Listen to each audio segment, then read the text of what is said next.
you're talking to your friends and you're telling them, I got a few tanks, and they're like, wow, you have a lot of tanks? And you're like, but I don't have as much as that person. Well, I'm that person. That's my normal thing. I have lots of small tanks for lots of rare, peaceful fish that I do my best to breed. I'm Mitchell Broome. I am the weirdly titled Grandmaster Breeder. I have bred a lot of fish.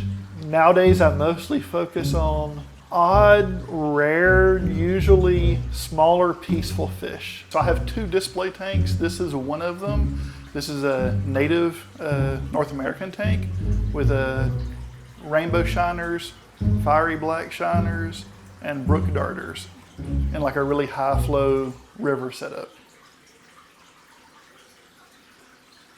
So what kind of plants do you have in here? It's a mix. There's jungle val, there's some anubias thrown in, and then the plants out the tops are ferns. I think there's an arrow plants are the 2 larger ones, and there's a calla lily, I believe. So you got to tell me about these light stands. These look like they came off the printer. No. Really? Those are 2020 aluminum extrusion. So it's the same kinds of things that a lot of printers are made with. Okay. But you can get that aluminum extrusion like off of Amazon in 6-foot sections. And it's really handy to be able to easily put things together with just screw together fittings. So like sometimes you see aluminum aquarium stands and those are like the 40-40. Yep. And this is just half as thick, right? Yep. These are 20 millimeter by 20 millimeter. They make 40-40, 20-40, just whatever sizes you're looking for. So what's going on in this tank? So this is my South American blackwater tank. No plants other than little bits of algae. It's all hardscape and blackwater. So there are a group of costae tetras. There's actually about half of them in here right now. The other half is downstairs that I'm actually set aside and have started to breed those. There are some cories in here. There are also a kind of an earth eater that they're Biotodata wyverni. But yeah, when they're actually calm, they'll come up to the front, and the couple of like just very specific spot lights on them just makes them really shine in that black water. And what'd you say these bigger guys are? Cupid cichlids? They're a close relative of them. So the cupids are Cupido is their name. These are wyverni. Biotodata wyverni, I believe is how you sort of pronounce it. When you are able to see them, they're amazing. The fins on them are like a pale iridescent blue.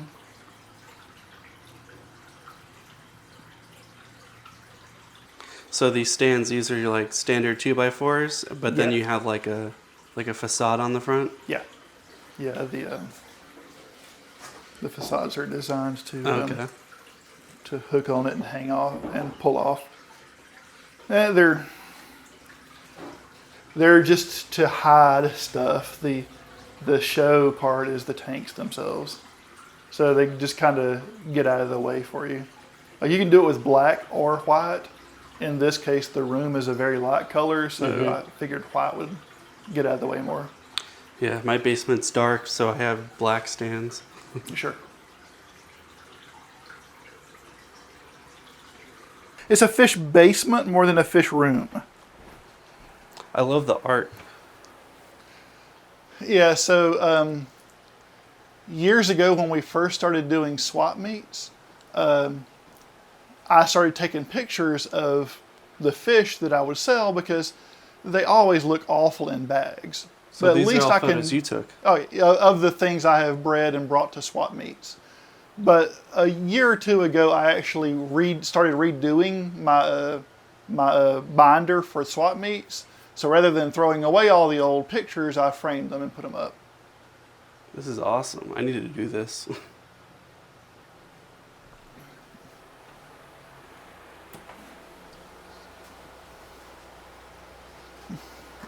Oh. Yeah, so it's the entire basement. It goes that way and over there. Pretty much this room is almost all cories. There's a few other odds and ends, but mostly cories, rare cories. Around that way is a warmer room for apistos and things like that. And over in that way is some oddballs and a lot of fry, eggs, that sort of thing. Okay. So one thing I noticed is that it's pretty quiet in here. yes, it's effectively everything is really driven by air. There's a couple of big linear piston air pumps, and there's loops around the room that drops down into local air at the aquariums, and then everything is done by sponge filters.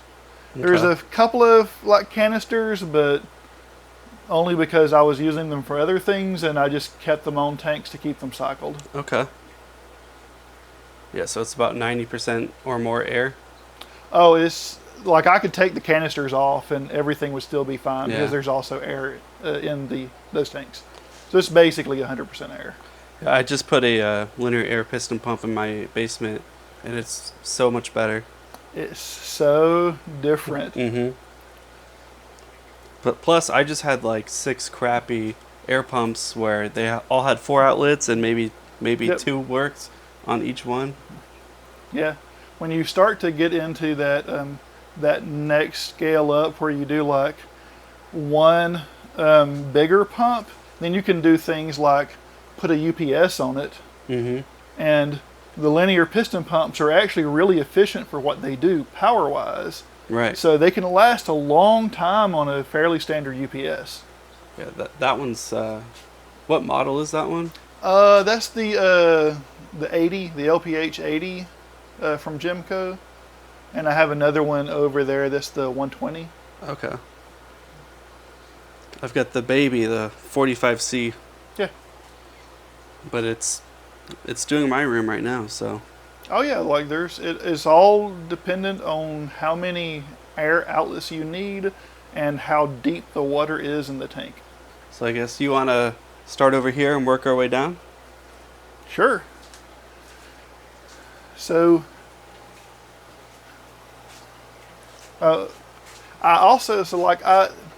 nowadays I don't do it as much, but I used to make quite a few tanks. So back when the $1 per gallon sale was actually $1 per gallon, and you could get a 55-gallon aquarium for $55. I don't like the shape of a 55 because they're real tall and real thin. Mm-hmm. But if you think about it, you can take it apart and put it back together, laying it down on its back, and you can actually get basically a 50 breeder. So okay. A few of these tanks around here are remade from 55-gallon aquariums. So did you remake this yourself, or? Yeah. Yeah, just like a utility breeder sort of thing. And it looks like it's got like a Euro brace. Yeah. This is cool. So what's in here? So there's a way too much hornwort. You And, don't say. Yeah, and a group of a rainbow fish. Those are Radnocentris ornatus. They're one of the stranger of the rainbow fish because they can actually take a really wide temperature range. So these guys can go down into the 50s temperature-wise and up to like the 90s. They're all hiding on you though. Yeah, one just popped out, and they're a long, slender rainbow fish. Oh, There's some shrimp. little shrimp in here I too. am, until you actually have seen it in person, you might not believe it, but you can actually have too many shrimp. Really? I am infested with shrimp. I have so many shrimp in some tanks that I have to net them out and trap them because they will actually get to the food before the fish and dogpile the food so much that it's a hard work for the fish to get the food. I believe it. And then this is another one of those like custom 50s. Yeah. Yeah.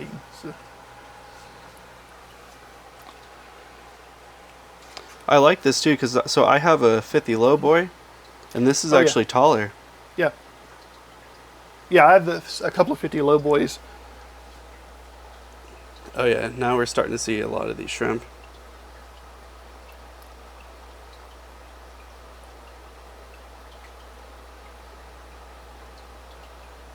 Yeah, so these are they're a kind of cory. They're a scleromastex. Are you familiar with much with cories? Sort of. So have you heard of like Barbados? Yeah. So these are a close relative of those, just a different species. They'll get kind of big, not as big as a Barbados, but along that lines, but with a little bit different color patterning. It can be hard to keep track of cories. Oh yeah, there are something like 500 species of them now. Oh.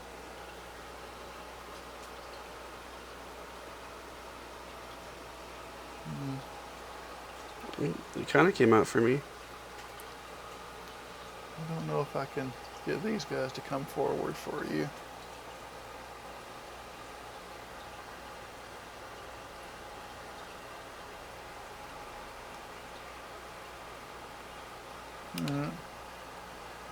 And then they're too hidden by the hornwork. Okay. I might need to take some of that out.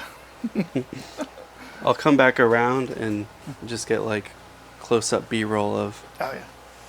most of the good fish. And So there's a few different cool ones, and here is a cory. Well, it's a cory, but these are Bosemani cories.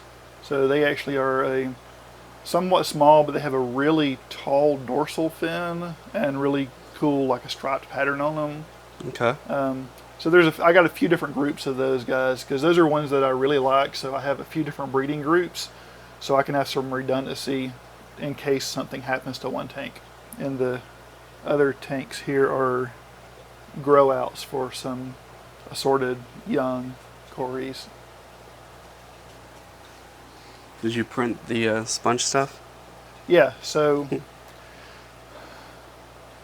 sponges, like the you can get, so sponges have this problem that when you're in mass and you have, what I'm thinking, last I counted, I'm somewhere around 150 tanks.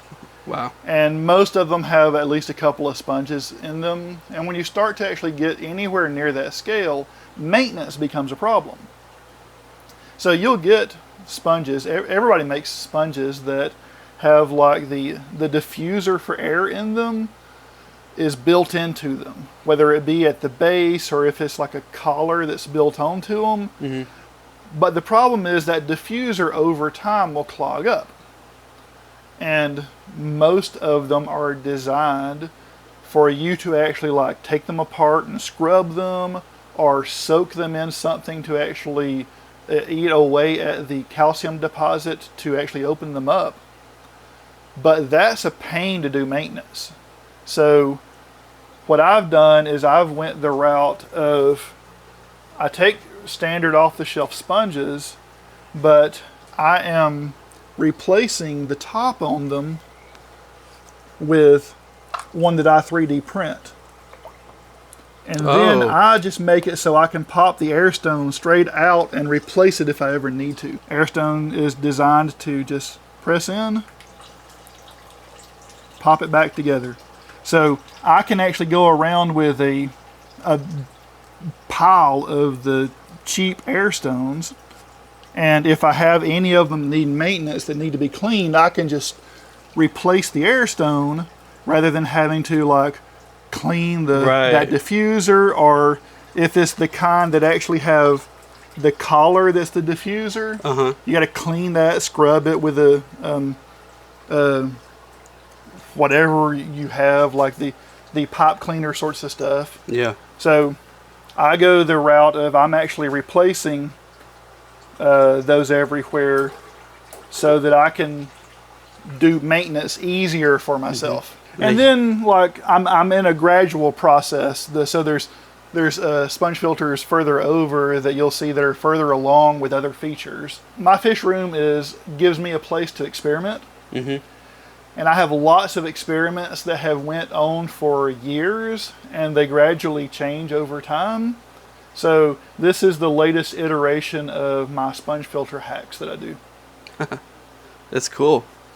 And I heard when you put your hand in there, your overflow started going out. Yes. So everything in here is connected to like a central overflow?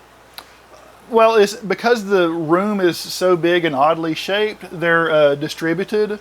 So there's a tub under there with a pump in it that everything on this end of the room will feed into. Oh, I see. Similar things happen in other places in the room.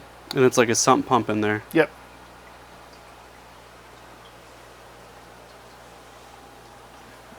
This is so cool. You can see on the input side all of the water coming into the aquariums. All done with basically the ice maker or RO fittings. Okay. And these are just like push-in? Yep.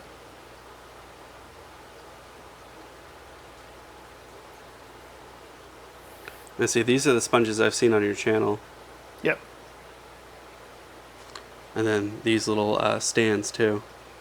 Oh yeah, these things are a lifesaver because I can put them anywhere.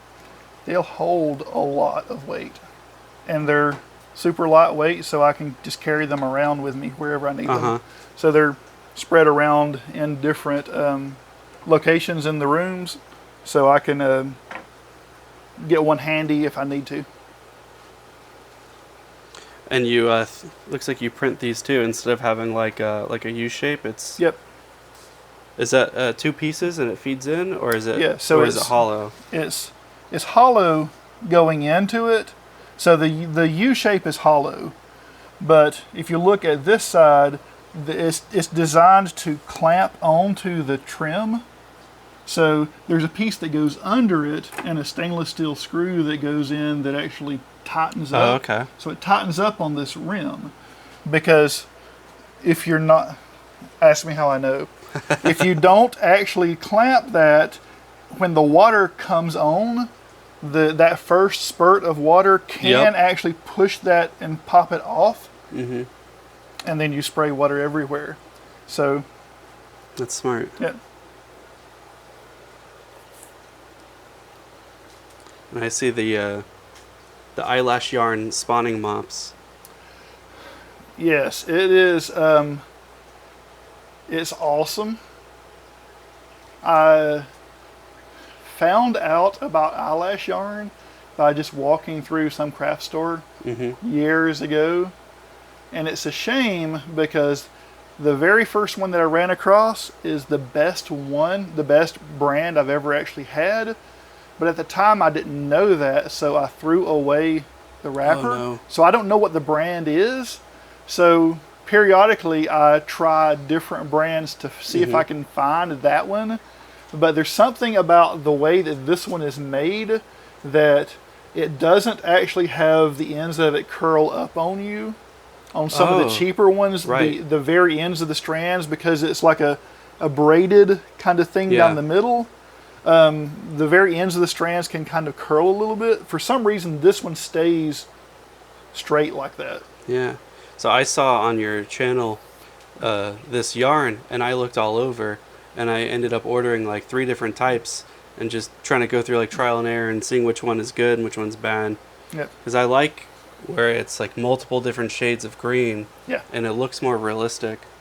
Yeah, and because of the way that it is fine, not as heavy strands, like you can actually see it. I don't think the fish truly care, Right. but it feels more natural. It flows more in water. When current is pushing on it, you can actually see it ripple more naturally than the normal yarn that you'll see that's the thicker strands of yarn. Yeah, and even a single strand, it ends up just looking like a piece of hornwood or something. Yeah, there's other features about it that I feel give me better hatch rates because the way that it is designed, it is a much denser packed thing than. Look at it. If you want to look at this tank, you can compare them. I'm testing in 2 different kinds in this one tank for these guys. So a different version of the eyelash yarn and then the regular yarn. This one actually will be packed more dense because of the way it works. So when fish dive in there to actually put their eggs in, it's harder after the fact for them to find it. Or that's my theory. Because this, unless you make a very large mop, then it's easier for them to find it because they can push those strands out of the way. And once I started seeing the eyelash yarn on your channel, I was just like, it looks so real. And even though like the traditional mops like this, they've been working for years. But like if I look at that, I see that's fake and that looks real from a distance. You know, a fish might see it and think that's real too. So I will say when there are some fish that actually like the spawning mop to be on the bottom rather than hanging, one of these sitting on the bottom looks way more natural than one of those. I have I don't have them now, but I used to do clown killifish, the little tiny guys, that they love to actually stay up near the top of the water. They'll spawn, like, honestly, the best spawning things I've had for them is floating rickia. It's great, but like it can get in everything. So I've actually used eyelash yarn, and rather than actually cut it, I've just taken long strips and clumped them together and hung them over the top of an aquarium and just dropped down into the water, and they would spawn in that eyelash yarn. And I like how you have it clamped on the top instead of like glued to like a ping pong ball or something. I don't understand why people do that. Like they'll attach spawning mops to like corks or foam or whatever, and they'll like make them integral to that. They'll like wrap the yarn around it and things like that. It's like you've now made yourself a very specific version of a spawning mop. If you have other situations, like I have some cories that love to spawn in a spawning mop right on the sand.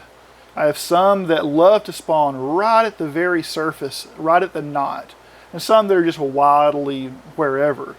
If you actually if you make a spawning mop that's floating, then depending on what tank you put it in, it can't get to the bottom. But I can actually just have a string that I loosen up and I drop it down however low I actually want it and then clamp it. Okay. Yeah, I feel like that's just so much better. And I have they're reusable, so I can put them wherever I want then. So you can make it float or sink and then move it around. That's one thing about whenever they put it on cork or something, it's not going to stay in one spot unless that's like a dead flow area. It's going to move around. And sometimes you want the mop to be in a specific spot because of where the flow is in the tank. Yep. And you also have the option of, if you do it this way, you can actually tie it to a cork if you want to, but you don't have to. And you don't have to remake your mop if you ever want to change. What else is cool in here you want to show? Everything. Okay. Well, there's some that's more interesting than others. Those guys are amazing. So you probably would look at those and think that those are like a live bearer, like a goodeiid. Right, they have that body shape. But those are actually a killifish. Really? Those are they're a kind of pup fish. So have you heard of like the devil's hole pupfish? Yeah. Those are from the same genus. So these are Cypronodon alvarezi. So these are a extinct in the wild killifish. And they are amazingly personable. Like they're right up at you. And when the males properly turn in the light, that iridescent blue on them is awesome. Yeah, I snuck up here like I thought they were going to run. Yeah. Yeah, when I first got them, I didn't realize just how interactive they were. And I was shocked that they are still that way.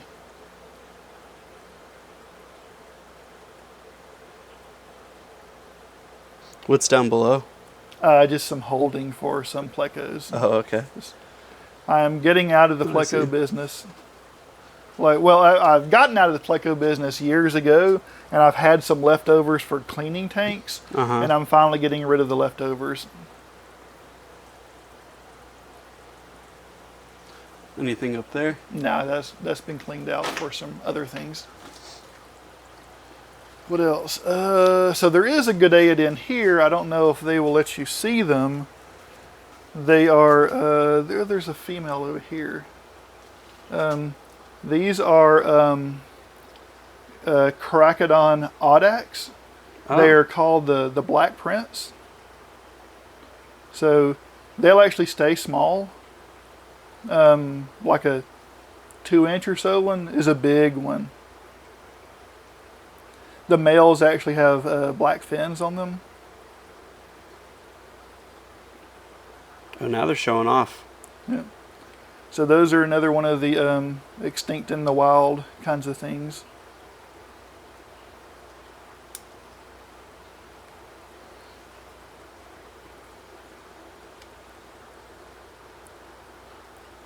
Come on. No, there's one there with the males. Yeah, I'm trying to get the focus on them. Whoop. Perfect.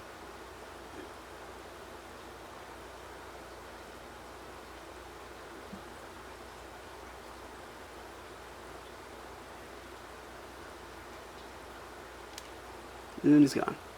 Yeah. So is this moss that just took off? Yep. Yeah, they're a live bearer, and whatever I can do to give the babies a chance. So just let it run wild. What's in here that you're covering? Just So light sensitive. those tetras upstairs. There's okay. There's a spawn of their eggs in here. I don't know if they're going to be hatched yet. They should be today or tomorrow. Maybe.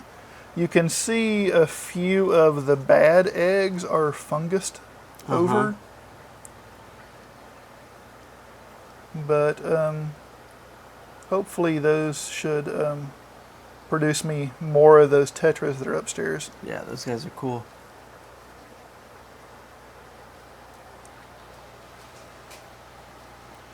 Yep.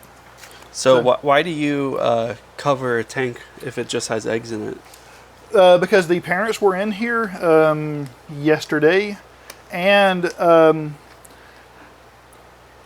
there is, I don't know which species it is of tetras, but tetras are said to have light sensitive eggs, but I know it's not all of them, but I don't know specifically which ones they are, so might as well, doesn't hurt anything.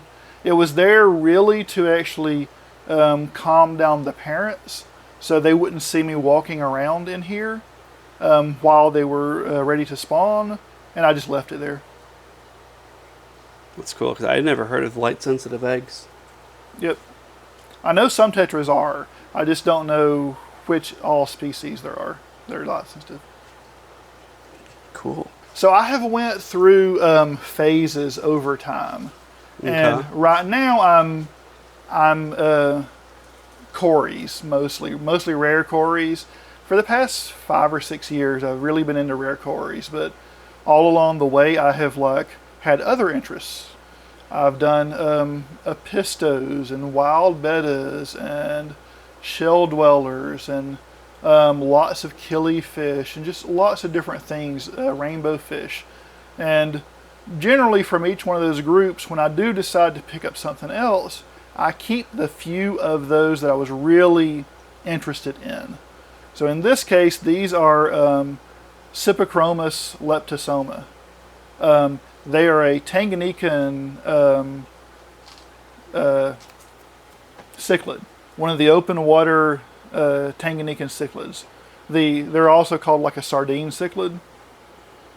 And they have this bad reputation of dying a lot after transport because people seem to say that they're sensitive. But I've had a group of them going on like 5 or 6 years or so. There's actually 2 groups of them here now that I've actually worked through all the problems early on, and they're actually like rock solid in my water. So probably a large portion of the people in this area that have Cypachromis leptosoma have them from me because I worked out the getting them stable in our water and then have distributed them as much as I can around the area. So the ones that are blue, those are males? Yep. Dancing in there, trying to entice the females. The females are mouth brooders. Okay. So there may be some holding. I don't see any right now. I'm surprised this one little one is getting. Yeah. So left alone. you would think early on I would have thought that they would have actually eaten their young, and I used to actually pull the eggs from them. I would actually strip them out of the females when they were near term and raise them on my own. And one time I didn't get to them. The female spat the babies out in the rocks, and they all survived. And I was like, well, that's easy for me. Let me actually try that. So I don't pull them anymore. I just let them actually spit them out into rocks. Just make the job easy for you. Oh, yeah. Oh, so we were talking about trying different yarn for mops. So I'm trying a different yarn in this one. It's still an eyelash yarn, but it is a different color. So it's a very pale, weird one. Right. So one of the problems that you can run into is you need to actually have a yarn that you can actually see the eggs in. Mm-hmm. And if the yarn is like, the fish generally don't care, but if the yarn makes it so you can't see the eggs, then that could be a problem. So I'm trying that one out to see if I can actually see eggs in it. I'm not sure I will be able to, but like it actually feels better. Like it actually is very soft compared to other eyelash yarn. So testing. Let me get a close up of this.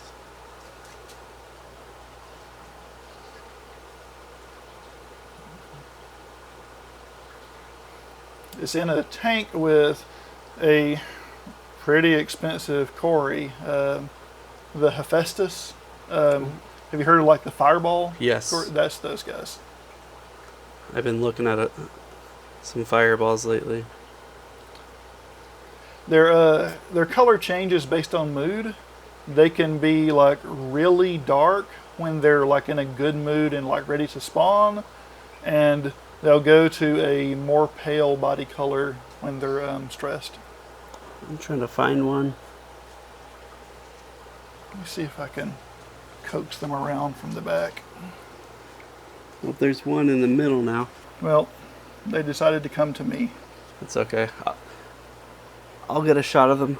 The shrimp are all about getting in the way. Yeah, that's That's not one of the worst tanks either. Kind of see him here. I left my light upstairs. Yeah. There's like the hognose. No, they're concolor. They're the slate cories. Oh. But there's something interesting about my group that the dorsal fins on them are like almost like a long fin. They're very tall. Whoa.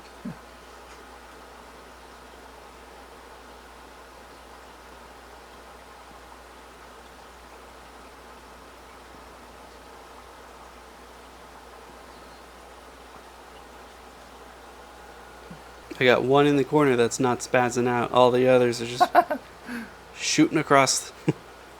What are these guys? The middle tank? Yeah.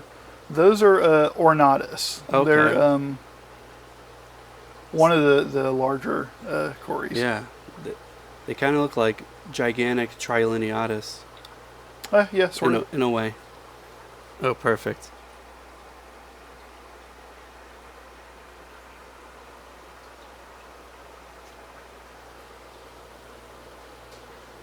What other really interesting stuff? No, there's... I mean, you say that, but it's all super interesting. Oh, yeah, it's just like the You're used to it. So there are common, there's uncommon, and there's rare. And I have a mix of most of them, but I generally lean towards the uncommon or really the rare ones. So those are big cories. Those are robustus. Those are actually like a robust cories. These are so cool. Those are scleromastics. Those are about ready to breed, it looks like.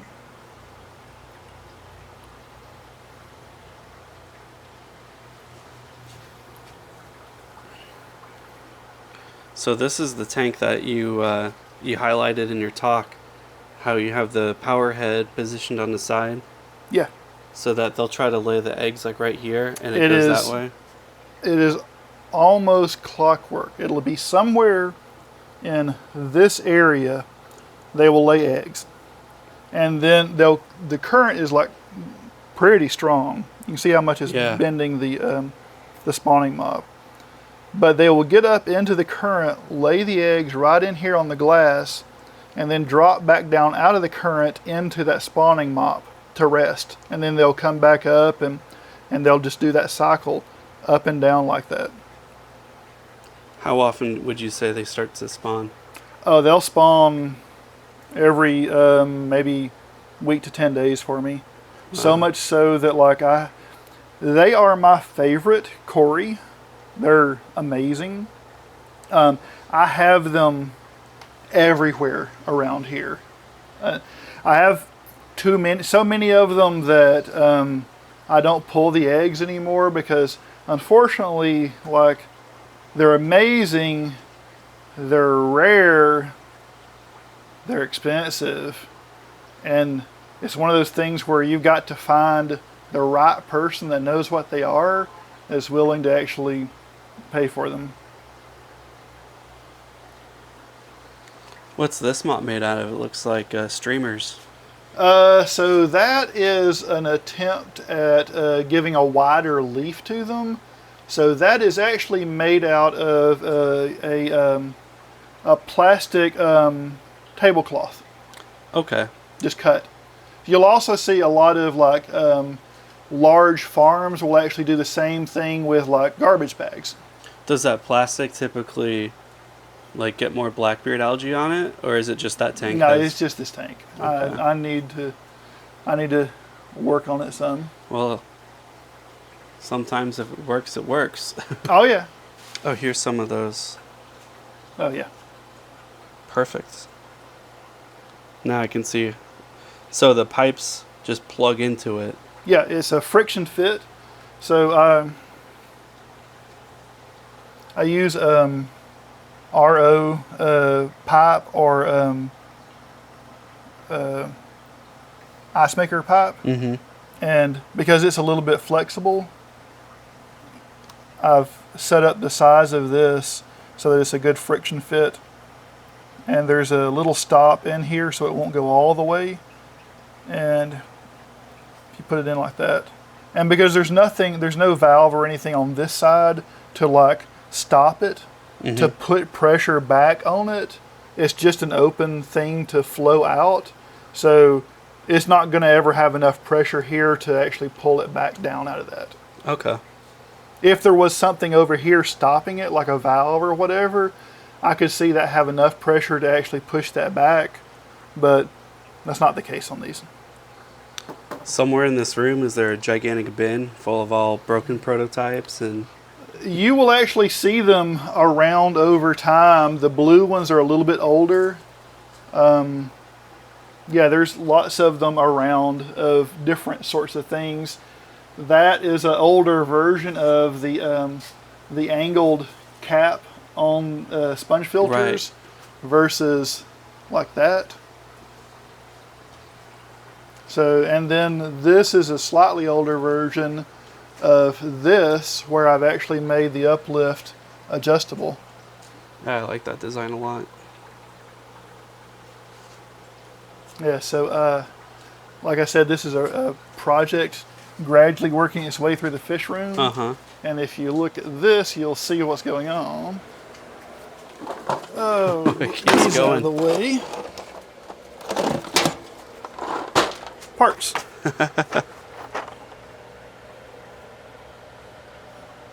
So yeah, it's just a piece with a piece of rigid Yeah. airline tubing stuck into it, so I can put an airline tube on it. Do you glue those in, or just like No, it's friction just fit? a friction fit on it. And it's like the smaller rigid tubing so that the normal airline will fit over it? Yeah, it's the it's like the same like the rigid leaves? tubing you'll see in that you can get like in a 3-foot length. And these are some eggs, like how you showed on your channel how you bring your eggs over here. I am doing an experiment with the right hand one.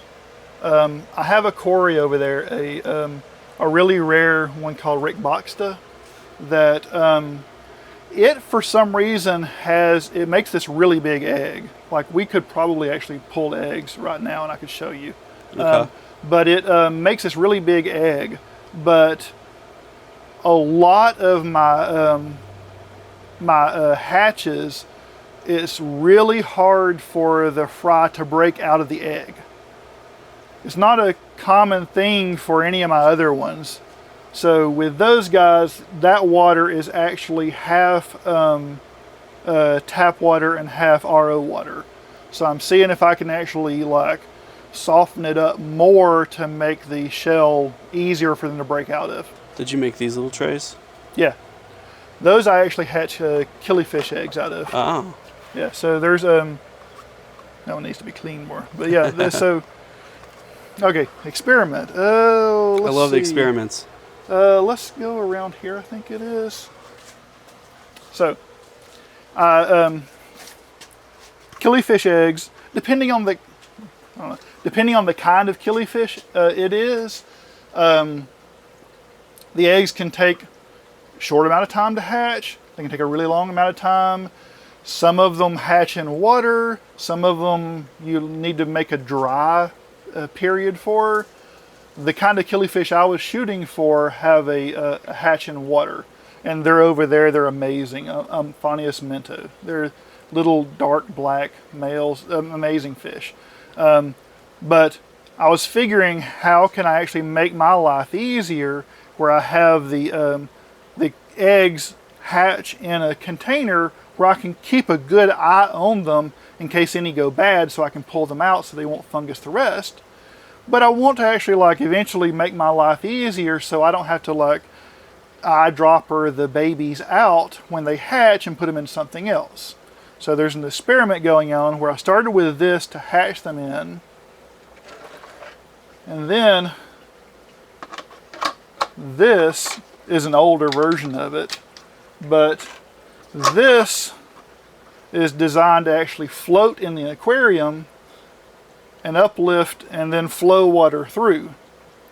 So the thought is I can actually keep them right up at the surface, so I can actually keep an eye on what they're doing, make sure that everything's fine, and when they do actually hatch, the water flowing through will allow me plenty of time to then catch them out. And I can take the containers out and use them for whatever I want to. So still playing with this. I think there's a whole pile of versions of them over there. Still adjusting this to try and get it to do a flow like I want. But yeah, it floats. You even have a little lid, I see. Yeah. So it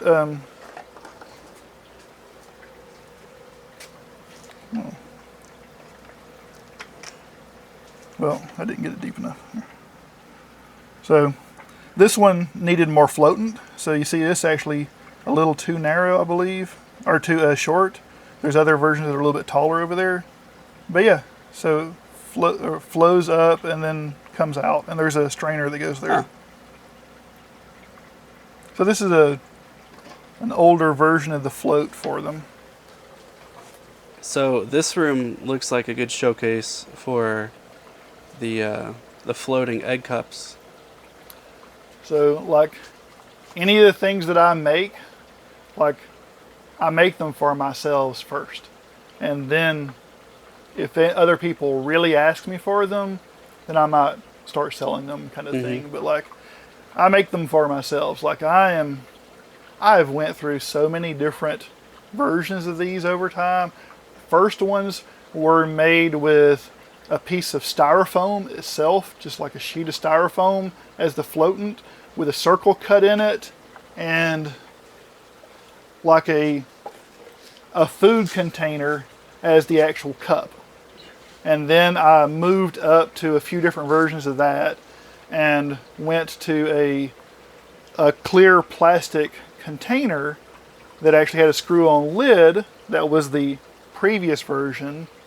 And then I'm now actually making them with I figured out a good way to make them with just a piece of acrylic tubing. And that's what the way that they are made now. So this one I can actually make whatever sizes I want, just as long as I can find the tubing to fit the size. You have anything cool hatching out in here? Oh, so there's lots of rare stuff. So Hephaestus, those fireball cories. I'll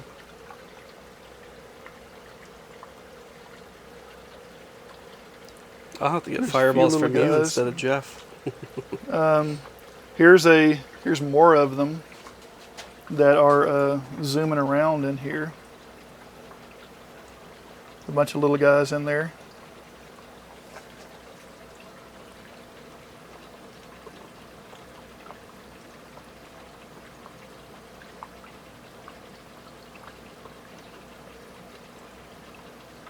These guys are so cool.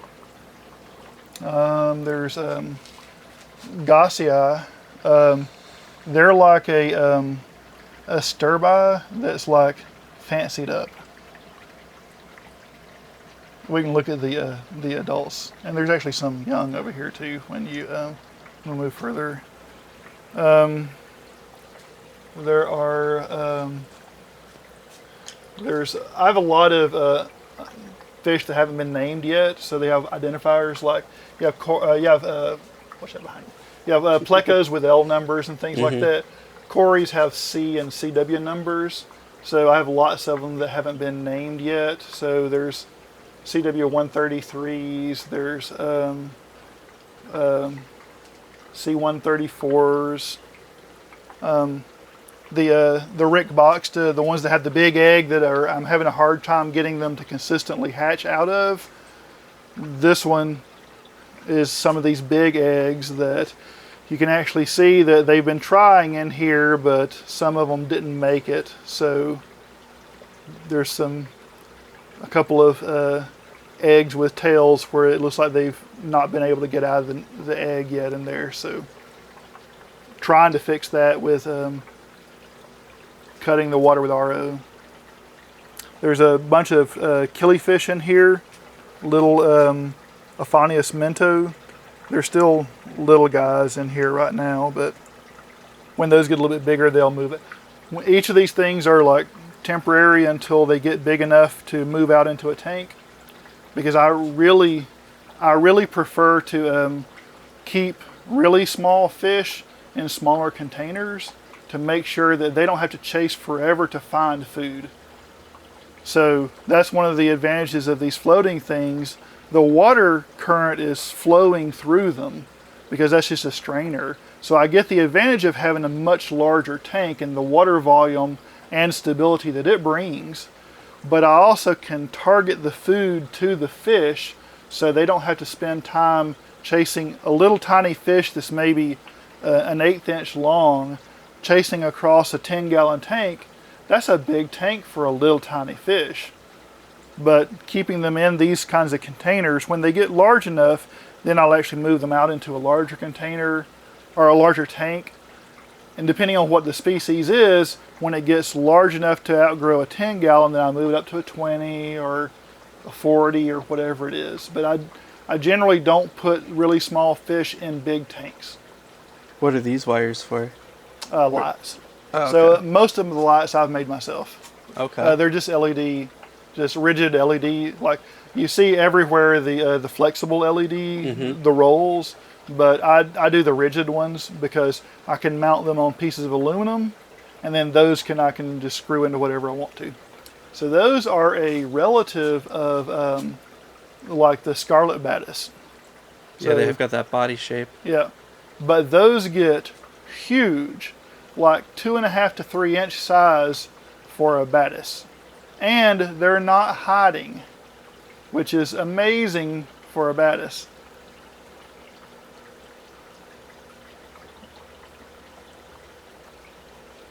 And I'm really, really hopeful, but if you notice some of the little caves, they've actually started piling sand up in front of the openings on them, because it was open before.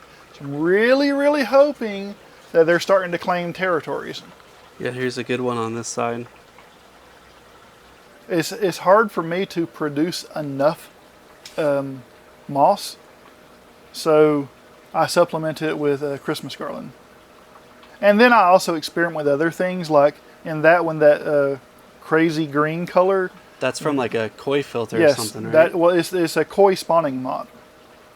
So with koi, what they will do on the big scale, those mops are like 3 feet long or something like that.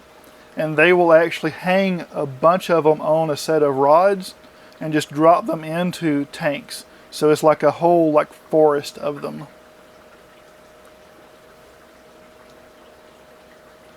Stop moving. That is a Gadaeid that is a close relative of the little ones with the black tails over there. They're the same genus, but these are lateralis.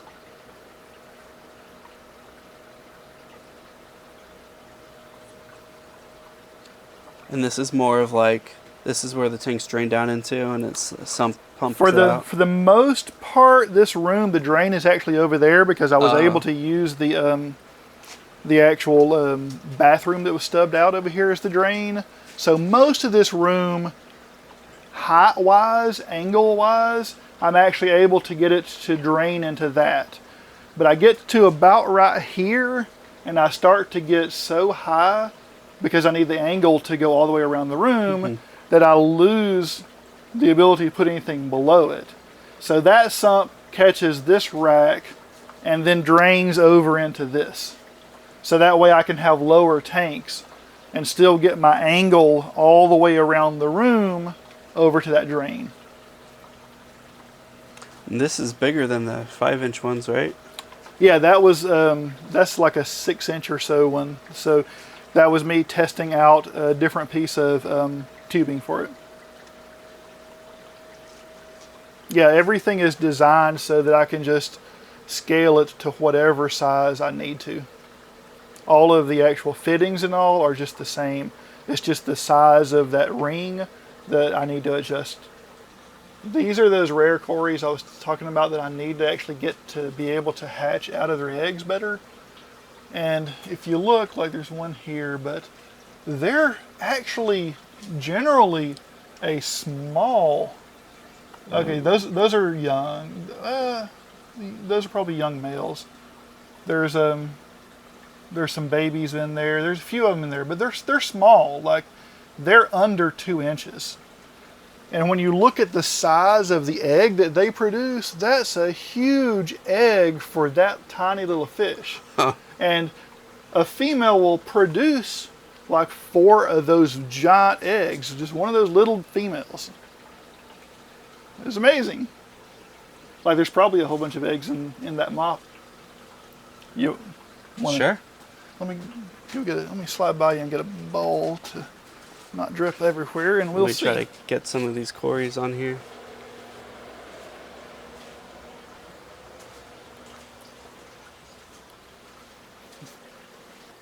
This one I really should switch the rocks to something like a lava rock or something that's a little more coarse. Because one of the ways you actually make blackworms reproduce is to break them. And one of the ways you can do that is if your rocks are coarse, you just like spread them around real quick and you'll end up actually like breaking some of the worms and reproducing the worms. In this case, they're a bit too smooth to make that happen. It's not a huge colony because I feed, I can't keep enough of them going.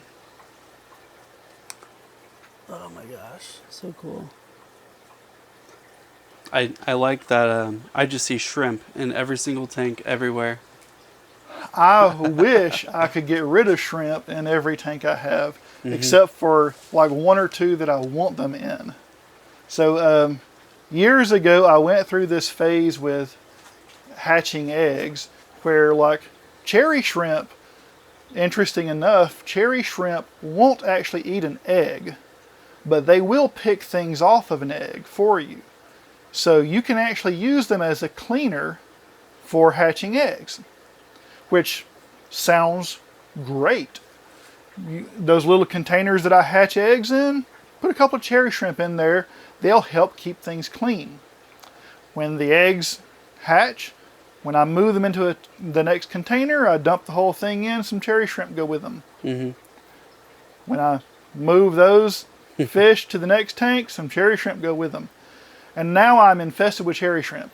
And it's actually a problem. Like in the case of like whiptails, these guys don't move very much at all. Shrimp will sit on top of them and mess with them. And I don't want that. I want to actually get them all out of that. And other things like some tanks, there's so many shrimp in them that they will get to the food and completely cover the food before the cories get to them. It's a problem. So I need to actually, I got some in my 3D printing things. I've got some traps over there that I've made that work pretty well until you get down to a very small population of shrimp, and that small number of them won't get into a trap very easily. So that last little bit of getting rid of them is the hardest thing. These are cool. Okay, so I've got some weird little tanks that are like purpose built because free space. I didn't have much free space, but I do have some free space. So let me make some tanks that will take advantage of a wall that has a little bit of space on it, and I use them as grow out for assorted things. But that is an experiment. So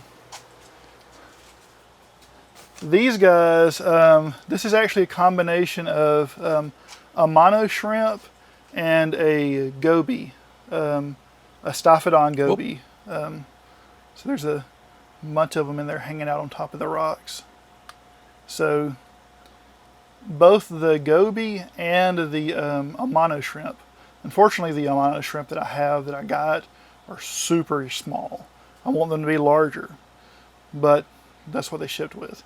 But both of these guys part of their life cycle is to actually have very immature offspring. Like, it's like the egg that comes out, it doesn't produce directly like a baby.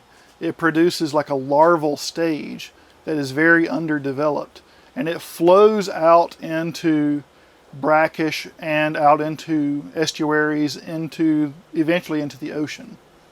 So they need a salt, or they need at least a brackish phase to their life cycle. So I am attempting to actually catch the larval stage of the goby in here. And that is because this tank is designed so it's got a pretty strong current going that way. And there are baffles in this that are designed to hopefully catch the larvae as they come through the grate, and actually let me actually suck them out, so I can then put them into a brine tank for them to have that part of their life cycle.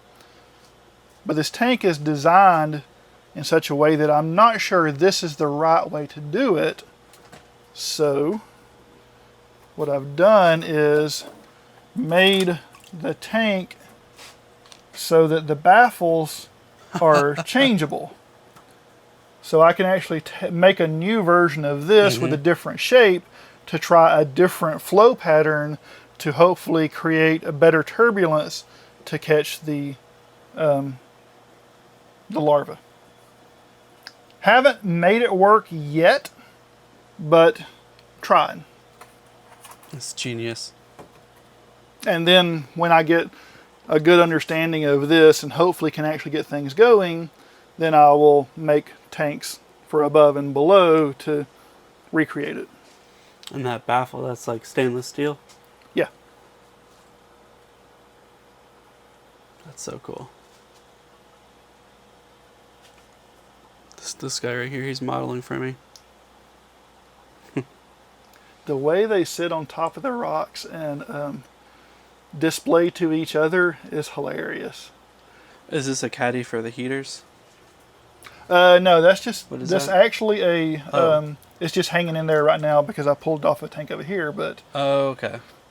going back to the whole thing of Like a sponge. so going back to the whole thing of trying to make my life easier, and maintenance is an important thing when you have a lot of stuff going on. A lot of tanks, a lot of fish want current. So some of them need a fairly strong current. A lot of cories want a strong current to actually breed in. So I do these cheap little power heads that you can get off like Amazon for almost nothing. But I want to be able to actually put a pre-filter on it so I can actually prevent crap from eventually clogging it up. But I don't want to actually like spend a lot of time changing the cleaning the pre-filters. So I made and this is like a few different versions of it with a few different color filaments, but this is a caddy to hold the pump with its intake up, and I can actually just come around with a container full of sponges, and when these clog up, I can pull this one out, put that one in, and then do that to all of them, and then go clean the sponges, rather than having to clean the intake filter on each one of these individually. There's so much to learn here. And when you're cleaning this many sponges, in this case it's a small number, or a small size, but when you start to get a lot of sponge filters, then spending time cleaning sponge filters is a lot of time. It's not hard, it's just a lot of time. So what you do is you install a washing machine that's over there. I don't know if you saw that. I did. But under that countertop over there is a washing machine for sponge filters. So I'll take all the sponges out of a row of racks, throw them in there, let it go for 15 minutes while I'm doing other things, and it's cleaned, what, like 25 sponges for me without me having to spend the time. I'm not going to say it's faster, but it lets me do other things while it's cleaning the sponges. It's efficient. Which is more efficient for me. Those are Barlowi. They are one of the few apistos that, not always, but they can mouth brood. If they don't find a place in the wild that they consider good enough for them to spawn in, then they will actually do mouth brooding, which there's not many apistos at all that will do mouth brooding.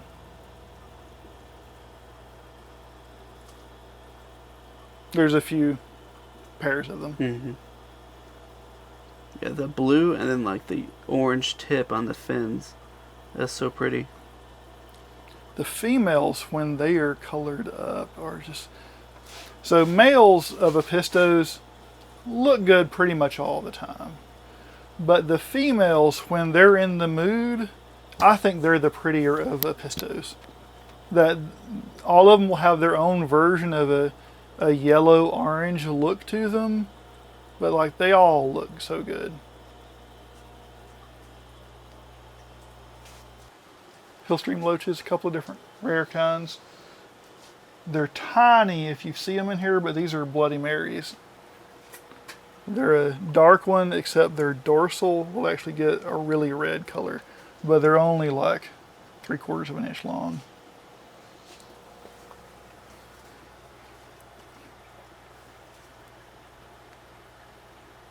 And those are a little bit uncommon. Analis or something like that is how you pronounce it.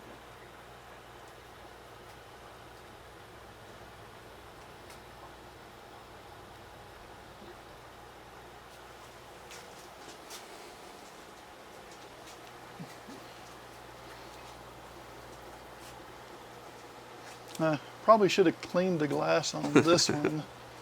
But wild bettas, Betta petoiti, these are a group of young. These guys will get 4+ inches.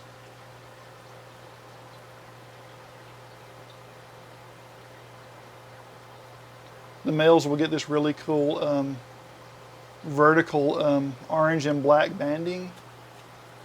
These are the Gassii, the ones that I said were like a stir-by but dressed up. I'm honestly surprised they are not running off from you. Fish love me.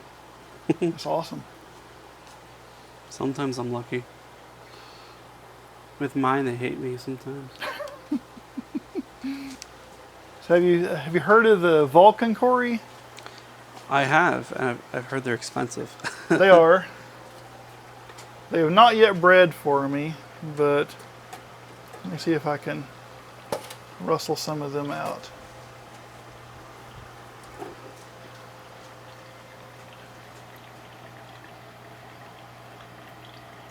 Whoa.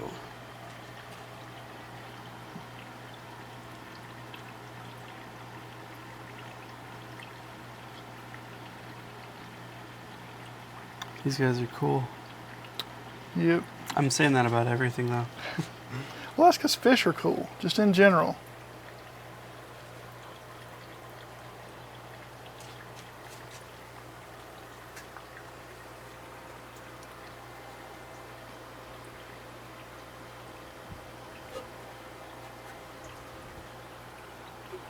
Behind you is one of the most awesome killifish there is. Those are Aphanius mento. Oh yeah.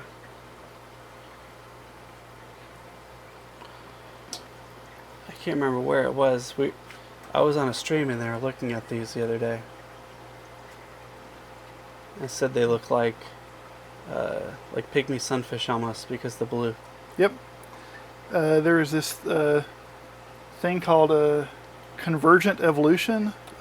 So species like from completely different places in the world end up having to solve the same kinds of problems, and sometimes they end up solving them in very similar ways. So these guys are from like the Middle East and like Turkey kind of area. Pygmy sunfish are from like the southeast U.S. There are other kinds of killifish from like South America that all of them at face value, like when you're just looking at them and you're not looking in detail, they all look super, super similar from completely different areas of the world, even completely different base kinds of fish, like pygmy sunfishes versus killifish. But they still ended up looking very similar because they're needing to solve similar kinds of problems, and they happen to choose the same direction in different places in the world. They are, even though they're a tiny little fish, the males are very aggressive at defending their territory. And you can treat them a lot like people do with cichlids, where you just put a whole bunch of them in a tank to distribute the aggression. But and that will actually distribute the aggression so they won't kill each other. But that cuts down on their actual breeding because they're spending too much time sparring with each other versus breeding. So even though this is a tiny little killifish, this is in a 50-gallon lowboy. There's actually too many males in here. I noticed that there was a couple of extra males in here earlier today I need to pull out. I really only want about 2 or 3 males and about 12 to 15 females of a fish that gets like 1.5 inches long in this 50-gallon lowboy, because I want them to be able to spread out, defend their like 1 foot circle of territory, but not fight with each other so much that they don't spend time breeding. So with these guys, I can generally pull eggs from them about every 4 to 5 days, about 30 eggs every 4 to 5 days. Wow, that's so cool. I love just the science behind seeing how some of these will like evolve and change. So Yeah. that's why I like all the polypterid species, because you know they're like a textbook example of evolution. You know. Yeah, there's so many different interesting ways things have solved their problems. Like blackwater fish, like a lot of the bettas and the gouramis, a lot of the fish from like South America, they're actually from, if they're from Blackwater, generally like something on their body is a very bright color. Their fins, maybe like the gill plates, there's something on their body that's a very bright color. That's unusual, you would think, because you'd think a blackwater fish would like blend in, but they need to be able to see each other too. So they have displays, and a lot of them will have really intense coloring, and some of them you can't actually see that coloring until you actually get them in a darker tannic water. When they're in clear water, a lot of times they don't actually present that color as well, so you can't get the full view of what they would look like in Blackwater. Interesting. Yeah. Interesting things. All right. Arm's getting tired enough. You need to call it. Yeah.